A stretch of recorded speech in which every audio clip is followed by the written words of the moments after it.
as far as the lunch duty goes and then the composting, it's pretty much a one-person job. As you can see here, we have all of our signs, everything laid out pretty simple.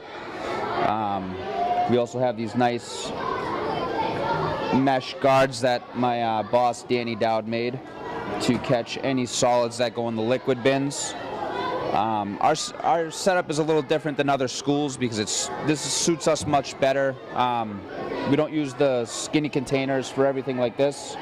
We've gone with the bigger barrels to cut down on trips to the dumpster, as well as, you know, using multiple trash bags every lunch period. So this is our recycling container. As most of you know, the black bag is can't go in our recycling dumpsters. So what I do at the end of the day is I bring this out, empty the cartridge, the containers into the dumpster, and then I throw the trash bag away. Same with the trash. This is all non-compostable, non-recyclable materials, your dirty plastics, your stuff like that. And then this is my compost barrel. We have items like this that seem to be plastic, but these are greenware. They're actually made of plants, so they are compostable as well, along with the green compostable bag. So at the end of the day, this just gets tied up and put into the compost bins for our compost company that comes and picks it up. Over here we have, we try to have a food waste, you know, don't waste food, so we try to put the food right here that instead of being thrown in the trash, we'd rather have it saved so we can give it to people in need. Over here is our compost, and we expect the children to come down the line. They'll start here with their food, and they will throw their tonic or their soda into this little bin after they drain it. Same process with the water bottles and the juices. We have the juices and everything poured into this bucket, and then they try to recycle their plastics or their milk cartons or their juice bottles.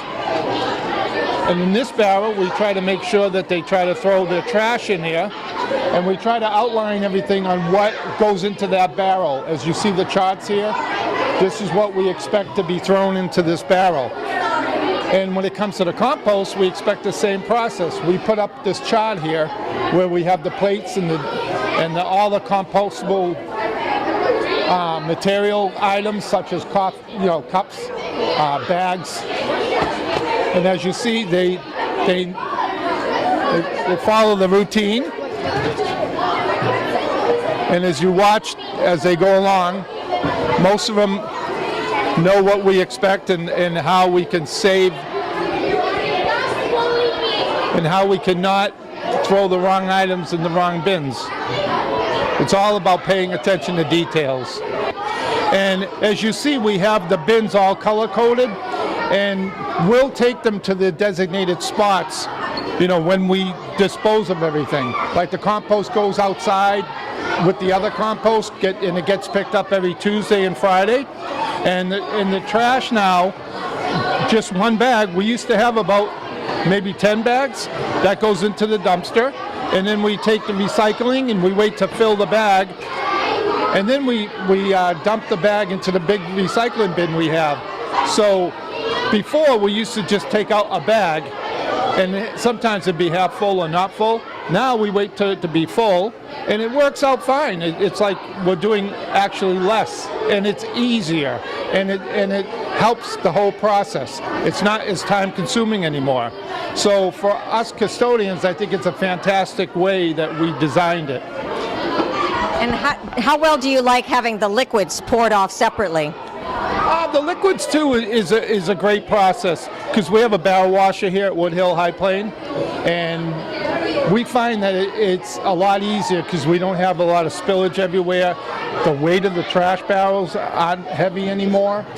We just have that little liquid barrel that we dump, and it's just a nice process. And then we wash the barrel for the next day. We have a nice barrel washer, and it's hot water, and it cleans it good. No smell, and it works out great.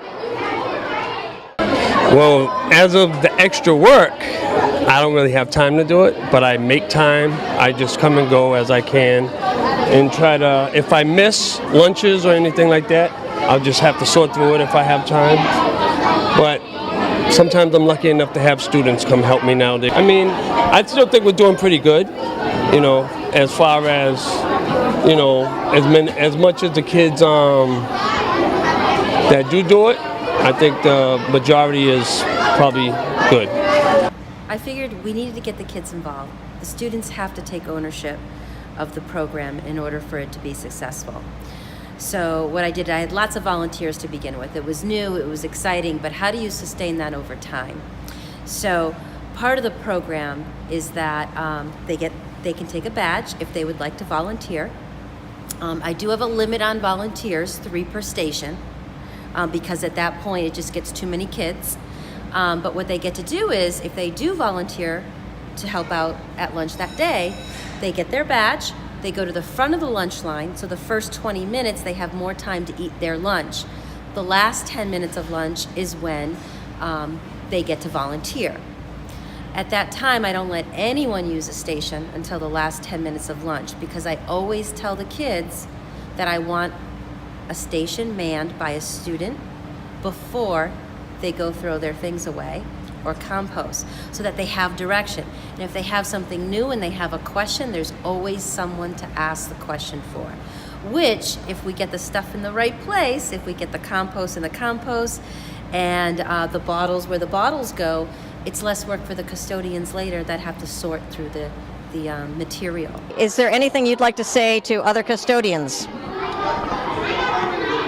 The only thing that I can say is we all have to do our part. You know, this is our community, whether you live here, we all work here, and by doing this, we're doing our part to help the community and to conserve and reuse and refuse. Well, I think organization is the key, and I think having the displays, you know, helps out, because kids do try to pay attention to details. So if you put the details there for them, it's an easier process for them to follow. And they would probably ask you, how much extra work is it really? It's really not that much more extra work. Instead of emptying 3 barrels into a dumpster, you take 6 out and sort it out. Maybe an extra 15 minutes a day. When you weigh the good that we're doing with this program versus the extra time and the extra effort, it is by a landslide victory, you know, to do better for the community than the little bit of extra work that this does create.